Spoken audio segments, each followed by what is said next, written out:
이제 지금 이제 확실히, 되겠습니까? 예, 확실히 되는 거예요. 예, 선생님 좀 분위기가 바뀌었습니다. 네. 예, 뭐 그동안 들판에서 하다가 날씨 좀 추워지는 네. 바람에 지난 시간에 너무 추워가지고. 예, 네. 제 서재 비스트로 왔습니다. 네. 뭐 좀 초라합니다만 근데 또 뭐 멋진 다른 것 방으로 같아요. 한번 가보기도 하죠. 네. 오늘 우리가 존 스튜어트 밀의 자유롱을 이야기를 하려고 했는데 그것은 이제 그 전에 앞에서 우리가 세 편의 소설을 읽으면서 네. 그건 쭉 자유의 인문학이라 할까 이런 주제로 네. 지금 얘기를 해왔습니다. 그래서 네 번째로 이제 존 스튜어트 밀의 자유론을 가지고 자유에 관한 좀 이론적인 네. 뭐 이런 이야기를 할 생각이었는데 공교롭게 최근에 뭐 자유론을 이렇게 저렇게 또 여기저기 네. 떠들고 하는 사람들이 있어서 네. 뭐 우연의 일치입니다만 저희들의 그 유행하고는 관계없다는 것을 우선 밝혀야 되겠고 네. 뭐 저도 뭐 그런 지금 시중에 나와 있는 자유론에 대한 뭐 그런 논의들 뭐 유튜브나 이런 데서 이야기하는 걸 잘 보지 않고 그냥 뭐가 나온지 잘 모르겠습니다만 아무튼 이 자유론에 대해서 뭐 우리는 어차피 지금부터 처음부터 끝까지 좀 이렇게 비판적인 시각에서 논의를 해왔기 때문에 마찬가지로 그렇게 얘기를 전개하도록 하죠. 네. 먼저 제가 좀 그 존 스튜어트 밀을 소개를 하고 이 책과 관련되어서 말씀을 드리면 1806년에 런던에서 태어났는데 뭐 부잣집은 아니었죠. 아주 가난했죠. 특히 아버지 제임스 밀이 이제 갓 영국에 와가지고 런던에 원래 저 스코틀랜드 쪽 사람인데 와가지고 아주 가난한 집 출신이었어요. 뭐 그러다가 이제 런던에 와서 뭐 이렇게 글을 쓰는 원래 좀 신학을 공부해서 뭐 목사가 될까 했던 사람인데 종교적인 어떤 회의가 있어서 결국 이제 문필업으로 바꾸었는데 뭐 글을 써서 먹고 산다는 게 쉽지가 않잖아요. 그래서 네. 굉장히 어렵게 살았습니다. 근데 여기 아이는 그 당시 다 그렇겠지만 9명이나 놓고 했는데 존 스튜어트 밀이 그중에 장남이죠. 근데 이 어려운 가운데서도 이 아버지 제임스 밀이라는 사람이 그 당시에 어떤 영국의 석학이었던 제레미 벤담이라고 한 사람의 이론을 따라서 그 벤담의 이론 중에 이 사람 공리주의자로 유명한데 그 이론 중에 이른바 백지설이라는 게 있어요. 그러니까 네. 모든 인간은 백지다. 그래서 거기에 어떻게 그림을 그리냐가 중요하다. 네.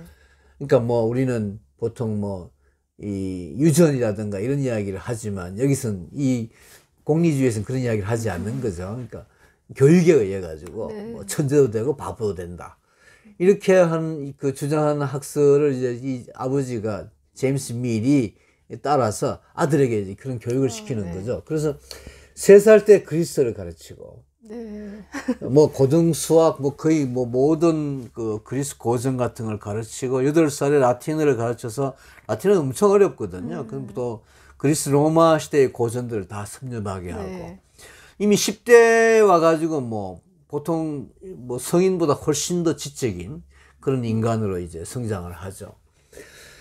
근데 그러는 경우에 흔히들 이제 이 감성적인 것, 정서인 것이 결여되기가 쉽잖아요. 네. 존 스튜어트 밀도 마찬가지 그런 경험을 합니다.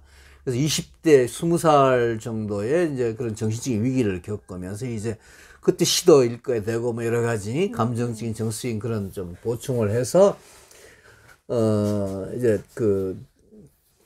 대단한 지성인으로 성장을 하는데 이 사람이 24살에 해리엇 테일러라고 하는 유부녀를 만나요. 이미 아이가 둘이나 있고 또 아이 하나 또 새로 임신한 상태였는데 물론 그 해리엇 테일러라고 하는 사람이 대단히 지적인 여성이었습니다만 그래서 두 사람이 이제 마음이 통해서 만나게 되지만 그 당시 19세기 영국이라고 하는 게 뭐 빅토리아 왕 여왕이 지배하는 시대였는데 굉장히 보수적인 시대의 사회였습니다. 뭐 특히 귀족 중심의 이런 그 예의와 뭐 이런 게 요구되는 그런 도덕이 아주 엄격하게 요구되는 그런 시대였기 때문에 이 총각이 그러니까 총각인 제임스 존 스튜어트 밀이 유부녀를 만난다라는 게 쉽지가 않잖아요. 근데 유부녀하고 계속 또 그런 또 뭐 무슨 지적인 어떤 뭐 플라토닉 러브를 했다고는 하지만 사람들이 다 뭐 좁은 런던 사회 사교사 또 아버지도 유명한 사람이 존 스튜어트 밀도 이미 막 여러 가지 사회 활동을 하면서 유명해진 사람이기 때문에 굉장히 어떤 그런 여론의 어떤 핍박, 압박을 받은 거죠. 네. 어쨌든 21년 동안 그렇게 플라토닉 러브를 합니다. 그게 대단한 거죠. 앵간한 사람이 그런 뭐 몇 마디 소리 들으면은 뭐 아이고 뭐 그만둘 수도 있을 텐데 이 두 사람은 21년 동안 결국 이제 그 본 남편이 죽고 난 뒤에 결혼을 해요. 결혼을 하는데 21년 동안 연애를 했으니까 무려 한 45살 때 결혼하는 거죠. 마치 만혼이죠. 그렇게 어렵게 결혼을 했는데 7년 만에 또 죽어요. 근데 그 결혼식에도 그렇고 뭐 연애하는 동안에도 결혼 생활 동안에도 그렇고 뭐 가족은 물론이고 친구들 뭐 또 사회 여러 그 어떤 여론들이 굉장히 이 두 남녀를 이제 비난을 했죠.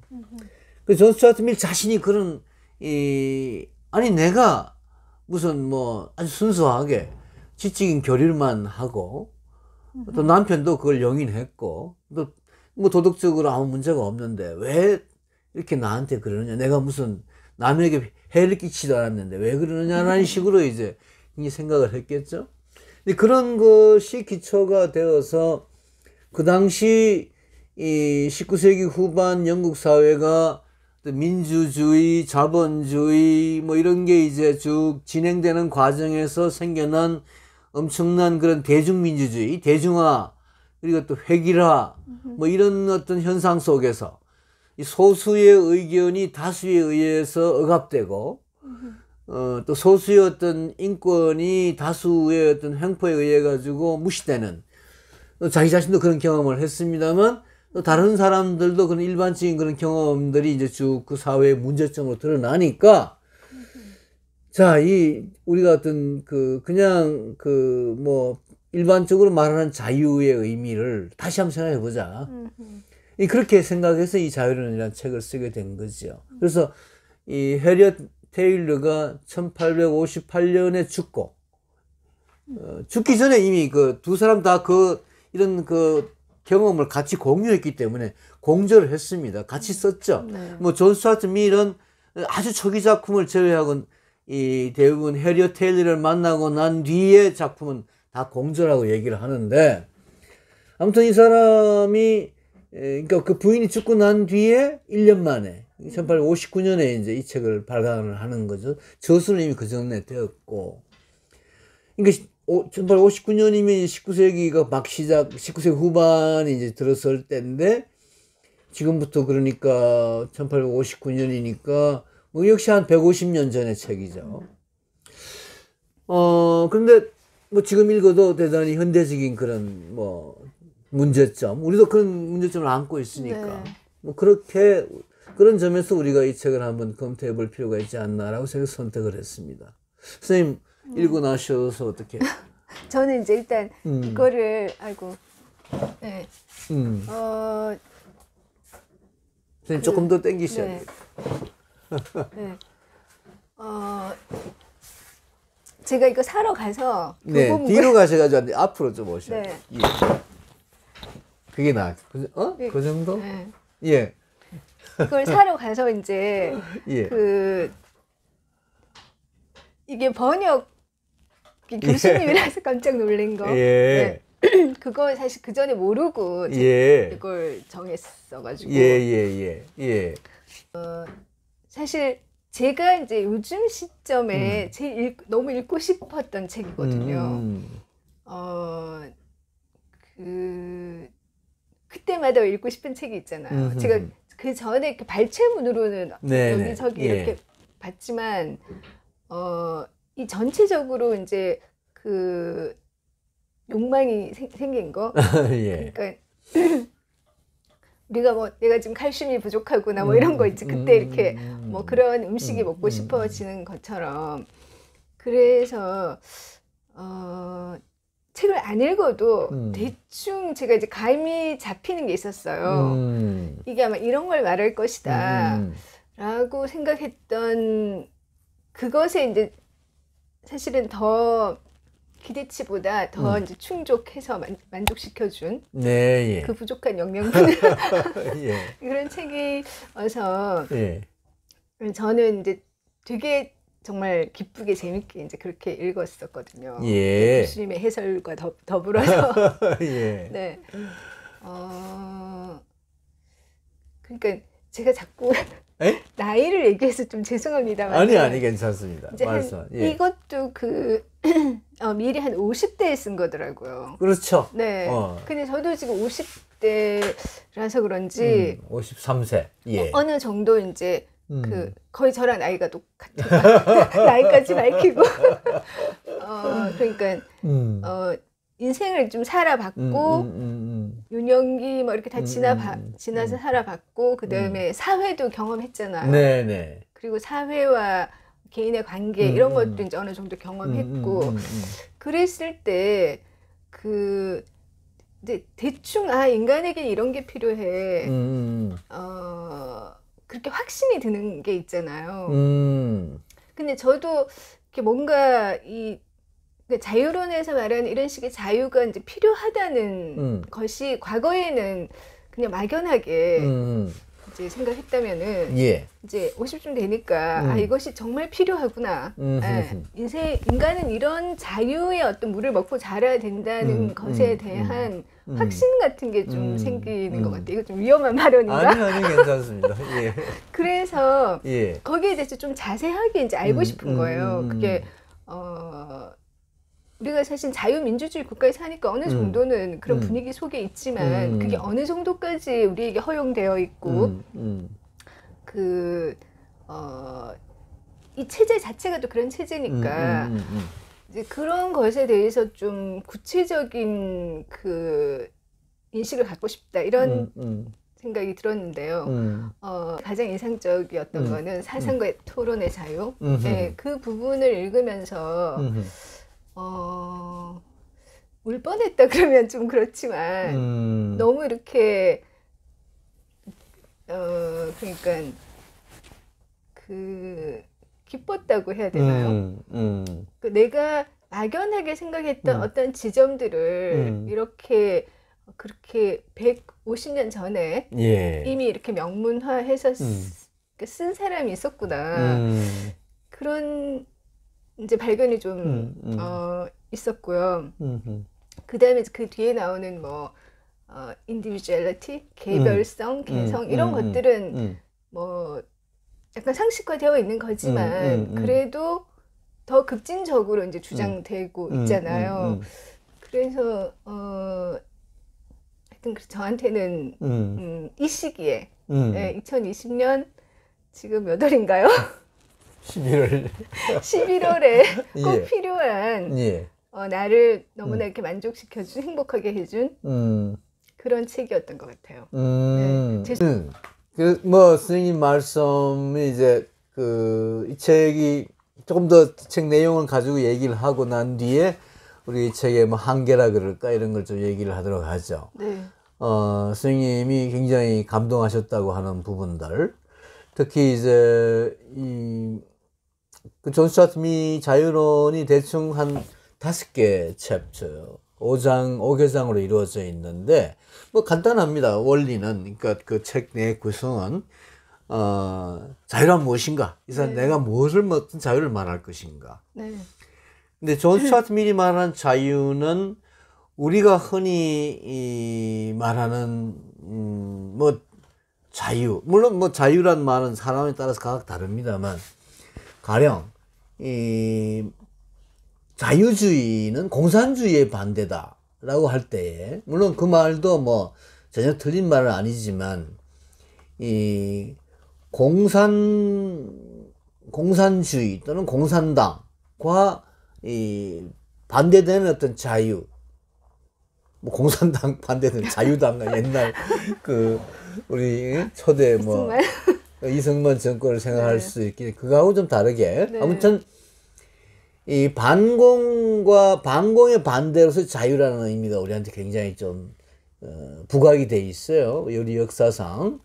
그래서 이 무엇이든 그 내 마음대로 할 수 있는 뭐 이런 어떤 자유, 특히 이 재산에 관련되어 가지고 우리가 자유롭게 뭐 돈 있으면 뭐든지 다 할 수가 있고 하는 그런 좀 재산의 자유? 예, 뭐 재산의 자유, 재산의 자유, 재산권의 자유, 재산을 마음대로 모을 수가 있고 돈을 마음대로 쓸 수 있고 하는 그런 자유도 물론 중요하죠. 그런 자유도 인정이 되죠. 그러나 그것만은 이제 아니라는 거죠. 네. 특히 이 존 스튜어트 밀이 제일 강조하는 자유는 선생님이 감동하셨다고 하는 사상과 토론의 자유. 그러니까 존 스튜어트 밀이 말하는 자유는 대충 세 가지인데 가장 기본적인 자유는 인간의 사상과 토론의 자유. 이제 그 어떤 내면적인 어떤 그 의식적인 자유, 의식의 자유죠. 네. 뭐 양심의 자유를 할 수도 네. 있고. 두 번째가 내가 좋아하는 대로, 내가 바라는 대로, 내가 희망하는 대로 살아갈 자유. 그것이 꼭 이제 행동이라고 하긴 힘들지만 아마 앞에 거를 우리가 내면이라고 이야기했다면 두 번째 거는 외면. 그러니까 어떤 행동의 네. 자유. 내가 하고 싶은 대로 하는 자유, 살아갈 자유. 세 번째는 앞에 두 가지가 개인적인 차원이었다면 각각의 사람의 어떤 자유였다면 내면적인 자유, 외면적인 자유였다면 마지막 세 번째 자유는 모두의 자유. 그러니까 개인인 각자가 서로 단결해서, 서로 모여서, 서로 합쳐서 뭔가를 할 수 있는 자유. 이게 단결의 자유인데, 그게 그냥 단결권, 집회 시위, 이것만 말하는 것이 아니고, 노동조합을 만들 수 있는 자유, 또는 정당을 만들 수 있는 자유 같은 이런 어떤 단체, 집단을 네. 형성할 수 있는 자유. 이게 이제 존 스튜어트 밀이 말하는 세 가지 자유예요. 물론, 내가 하고 싶은 대로 할 수 있는 자유라고 하는 의미에서 재산을 모을 수 있는 자유도 포함이 되고 어떤 행동을 할 수 있는 자유, 여러 가지 행동할 수 있는 자유가 포함이 되는데 일단 기본적으로 그렇게 자유의 세 가지 차원을 두고 네. 존 스튜어트 밀이 얘기를 합니다. 근데 이 자유가 결국 이제 이 세 가지 중에서 가장 중요한 것은 사상과 이 토론의 자유다. 네. 사상과 토론의 자유가 왜 중요하냐? 우리가 어떤 그 진리를 발견하기 위해서 중요하다. 진리를 발견하고 또 어떤 그 사회를 함께 살아갈 수 있는 어떤 지혜를 발견하기 위해서. 그래서 그것도 또 세 가지로 이야기를 합니다. 어떤 생각이, 어떤 사상이 진리일 때, 아닐 때, 일부 진리일 때, 이런 식으로 구분해가지고, 이런 논리적인 이렇게 난해한 이야기는 별로 중요한 얘기는 아닌 것 같아요. 존 스튜어트 밀이 굉장히 논리적인 사람이라서, 네. 여러 가지 논리적인 어떤 주장을 하는데, 중요한 건 아무튼 그런 여러 가지 논의를 거쳐서 사상과 토론의 자유가 굉장히 중요하고, 그 다음, 그 사상과 토론의 자유가 특히 사회적으로도 중요하지만 개인적으로 중요한 이유가 어떤 모든 그 사회의 구성원이 다양성을 가질 수 있는 네. 다양한 사회, 기계화, 획일화, 표준화 되지 않고 개성을 찾는, 개성을 추구하는, 개성을 갖는 그런 어떤 사회, 그런 개인들이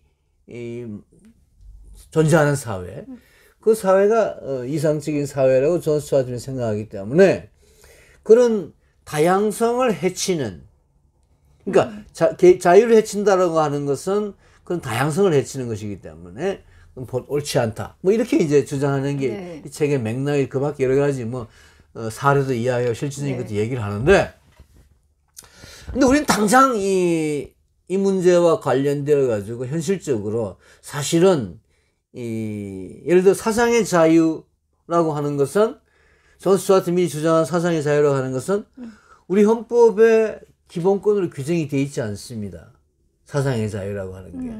뭐 세계인권선언이나 국제인권규약이나 다른 나라의 헌법에는 대부분 사상의 자유라는 게 규정이 되어 있어서 여러 가지 뭐 예를 들어 사회주의에 대한 논의라든가 또는 뭐 사회주의 정당을 설립한다든가 이런 것들이 다 허용이 되는데 우리는 뭐 국가보안법도 있고 옛날 방어법도 있었고 지금은 가령 공산당이라든가 이런 거는 허용이 되지 않죠. 그럼 물론 뭐 누구나 다 알다시피 우리가 분단 상황에 있기 때문에 어렵다고 하는 것인데 어쨌든 간에 존 스튜어트 밀이 150년 전에 이야기한 사상의 자유가 우리 사회에는 아직까지 온전치는 않다.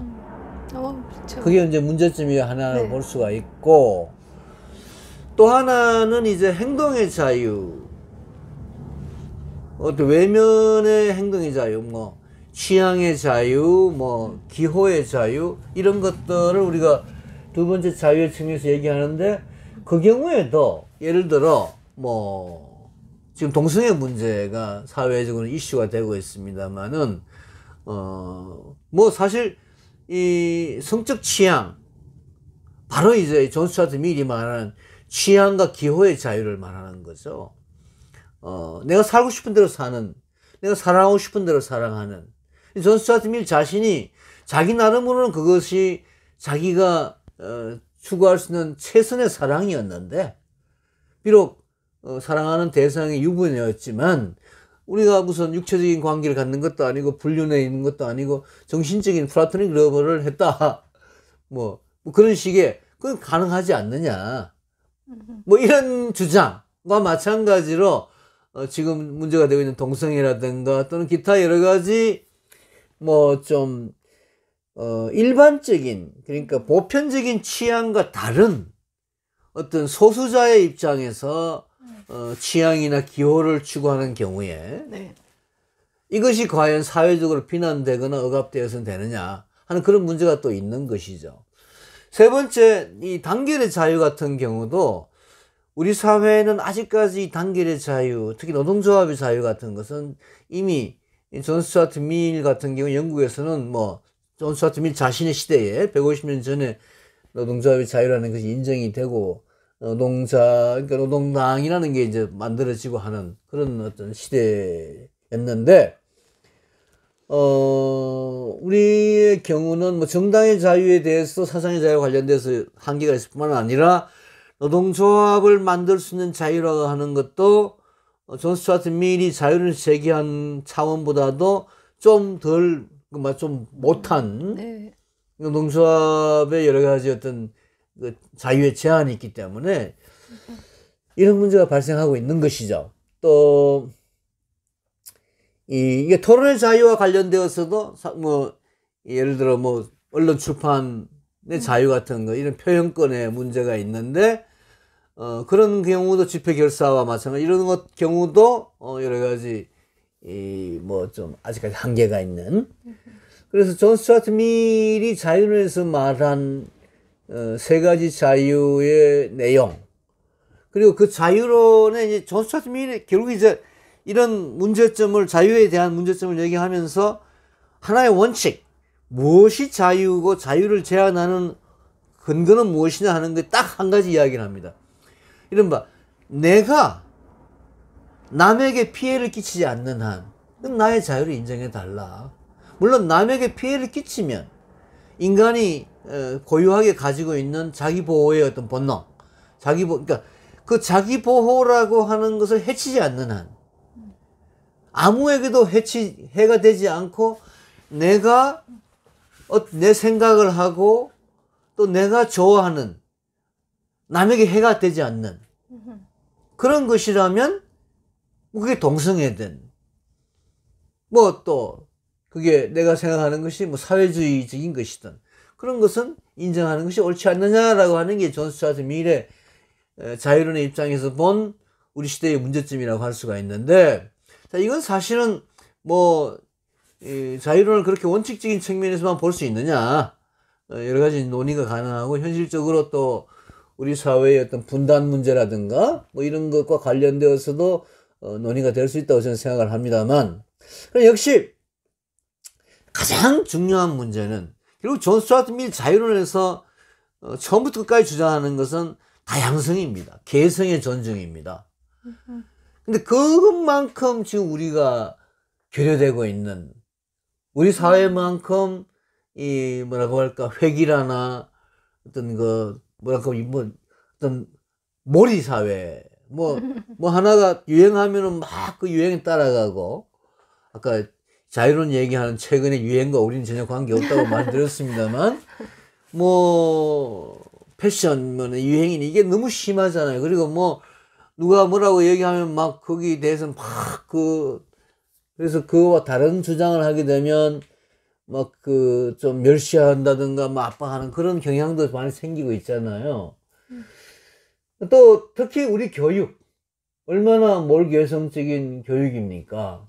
그야말로 기계에서 뭐 상품을 만들어내는 그런 어떤 우리 교육의 문제점도 있고 또 사실 생활 태도도 그래요. 사실은 어떻게 보면 우리 사회에 지금 뭐 의식주라는 게 거의 뭐 표준화 획일화되어 있다시피 하잖아요. 특히 집, 뭐 아파트, 뭐 대한민국 아파트 공화국이라도 합니다만 사실 아파트만큼 이렇게 획일화된 이런 어떤 사회가 물론 뭐 우리가 인구는 많고 땅이 좁아서 그렇다고 하지만 뭐 인구 밀도가 높아서 우리하고 비슷비슷한 그런 사회가 다 아파트 사회는 아니거든요.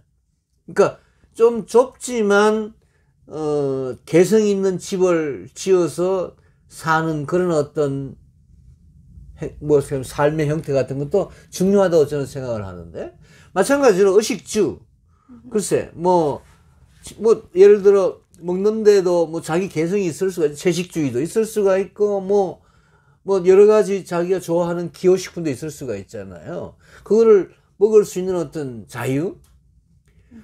옷도 마찬가지 아닙니까? 옷도 뭐 얼마든지 자기가 좋아하는 색깔, 자기가 좋아하는 어떤 패션으로 뭐 마찬가지로 뭐 어떤 뭐 머리 모양을 하든 뭐 신발을 어떻게 하든 이런 것도 뭐 자기 자신이 어떤 개성, 자기 얼굴에 자기 몸에 맞는 그런 옷을 선택할 수 있는 자유 같은 것이 있고 또 그것이 그 사람의 어떤 인격을 보여주는 하나의 중요한 표상일 수가 있는데 우리 사회의 그 의식주라고 하는 게 어떻게 보면 굉장히 표준화, 획일화 되어 있다고 말씀드리지 않을 수가 없잖아요. 그런 것도 이제 이 존 스튜어트 밀이 사실 자유론과 이 개성이 뭐가 그렇게 중요하냐 이렇게 이제 생각할 분 계실지 모르겠는데 존 스튜어트 밀이 주장하는 자유는 모두가 개성 있는 존재로서 모두가 자기 나름의 어떤 자기 나름의 어떤 가치, 자기 나름의 어떤 삶을 추구할 수 있는 그래서 그 다양성 속에서 보다 창조적인 어떤 새로운 것들이 나올 수가 있고 그런 어떤 다양성이야말로 그러니까 획일화나 기계화가 아니고 다양성이야말로 우리가 앞으로 추구해야 될 가치다라고 하는 전 항상 우리 시대에 그런 어떤 문제점이 있다고 생각하는데 그 점을 존 스튜어트 밀만큼 맞죠. 명료하게 주장을 하고 또 그것을 자유와 관련시켜서 우리가 자유민주의라고 할 때에 이 자유민주의의 사실 정확한 어떤 가치관은 다양성을 추구하는 것이다.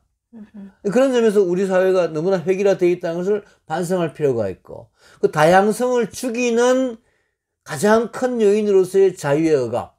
그러니까 우리가 사실은 자유민주의라기보다는 좀 획일민주주의, 뭐 표준민주주의 비슷하게 되어버렸기 때문에 기계민주주의 비슷하게 되고 이걸 좀 반성하는 계기로 이 책이 중요한 의미를 갖지 않나 이렇게 저는 생각을 하고 있습니다.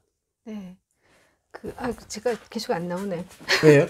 아니 모르겠어요. 이게 뭐 자세가 잘못됐나? 좀 더 땡기고. 뒤로 가야지. 거리가 맞는 그러네. 네네. 제가 땡기고 앉으라고 하기만. 그러네. 예. 제가 이제 가장 책을 읽으면서 가장 좋았던 부분은 그 사상과 토론의 자유에서 이렇게 말하더라고요. 어떤 의견이 그 모든 사람한테 그렇게 유용하지 않고 오직 자기 한 사람, 네네. 그 의견을 표명하는 한 사람에게만 의미가 있다고 하더라도 네네. 그 의견은 이제 무시되면 안 된다. 예, 그 의견도 이제 표명될 가치가 있다. 음. 이렇게 하는 그 표현에서 저는 이제 제가 이런 표현 안 쓰려고 했는데 제가 어쩔 수 없는 것 같아요. 아, 내가 정말 사랑받고 있구나. 이런 생각 있잖아요. 예. 아, 존 스튜어트 밀의 그 150년 전에 살았던 사람의 사랑을 내가 받고 있다는 그런 느낌이 드는 거예요. 왜냐면 이제 저도 그 한 사람일 수 있잖아요. 그렇죠. 네. 그렇죠. 예. 그러니까 이런 사고가 모든 그러니까 그 인간에 대한 정말 저 구석에서 보이지 않는 사람 너무 이제 그 표현이 없어서 우리 교실에도 보면은 저 구석에 그냥 혼자 앉아 있는 그 생전 발표 안 하는 학생도 있잖아요. 네네. 근데 그런 사람의 의견도 표현될 가치가 있고 그런 사람의 의견을 이제 억누르는 것은 인류에 대한 이제 범죄다. 네네. 이렇게 얘기하거든요. 왜냐면 그 이제 의견이 모든 인류를 더 나은 방향으로 이끌어 줄 수 있는 진리를 내포하고 있을 수 있다는 것이죠. 그렇죠. 예. 그러니까 그런 사고 자체가 이제 너무 저는 이렇게 그 좀 신선하고 이렇게까지 말해지는 것이 사실 당연한 건데 그 당연한 말을 한 사람이 있었다는 거예요. 거기 이제 좀 그때 너무 좋았던 것 같고요. 그 부분을 읽었을 때. 그러면서 이제 그 논리 전개 방식이 또 재밌는 게 왜 그러면은 그런 한 사람, 작은 사람의 아무한테도 필요 없고 그 사람한테만 할지도 모르는 그 의견도 존중되어야 되냐 하면은 예로 든 게 예수와 소크라테스인 거예요. 이제 그게 네. 굉장히 그 네. 2장의 서론 다음에 이제 거기서 앞부분에 나오잖아요. 맞아요. 예. 그러면 정말 생각해보면 그런 거예요. 소크라테스도 그 이후에 그렇게 많은 사람들한테 이제 그 빛을 던져주고 영감을 주고 뭐 지금 4대 성인의 하나를 이렇게 얘기하는 사람도 결국은 그 어토리티에 의해서 권위에 의해서 이제 대중의 권위에 의해서 죽임 당했고 예수도 사실 그렇잖아요. 그렇습니다. 예. 그러니까 그게 너무 적절한 예인 것 같아요. 그렇죠. 예. 그런 것들을 왜 이제 권위가 그게 여기서 권위라는 게 이제 권위주의적인 정치도 있을 수 있고 국가도 되고 그러니까 민의를 반영한 민주주의 국가도 사실 그렇게 될 수 있는 거예요. 그리고 종교적인 권위 이런 것들이 다 사실 이 책의 목적은 그런 권위로부터 어떻게 개인의 자유를 지킬 것인가 이건 것 같거든요. 네네. 그래서 이제 그 앞부분에서 그렇게 얘기를 하니까 너무 이제 이게 논리적으로 이제 설득력이 있고 이제 그 재미가 있어지는 거예요. 그래서 그 뒤에 이제 개별성 그런 거 나오니까 이제 그때 마음이 이미 열려가지고 잘 받아들이게 되고 그렇게 되는데 그 서론에 보면 또 그런 얘기도 하거든요. 자기가 지금 여기서 얘기하는 게 자기가 이제 처음 얘기하는 게 아니고 이미 300년 전부터 그러니까 그 르네상스 이후에 이제 근대적인 사유가 쭉 발전하면서 자기도 이제 그런 이제 자양분을 이제 지식적인 자양분을 가지고 이런 사상이 완성이 된 거잖아요. 네. 그래서 그런 사람들의 이제 그 힘입어서 사실 이제 자기도 이렇게 얘기를 하는 건데